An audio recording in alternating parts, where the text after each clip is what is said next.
انجمن اجتماعی کردی بود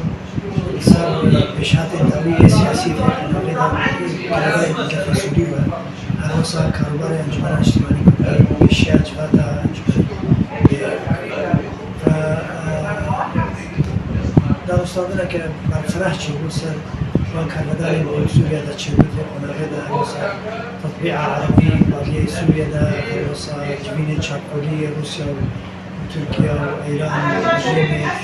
روسا كاروبار بيدرسون ونغير دا حمي أمريكا ندار بيكونا بزابا أمريكي ودبر دا طبعا نريني هذا أنجمن بارتي أنجمن سياسي كردي نريني خاطر ونغير دا تأكيد كرنجو سوريا البرد ونغير كأنها أمريكينا كارنجو بيش دبي مستعمرات سوريا في قيران هذا الباس. صندوق كبرفرح تقول سر أوفيسنا أنجمن شباب بيكانين ومناقشات بالقدر كأكتيف كمان كاري أنجمن أجتماعي.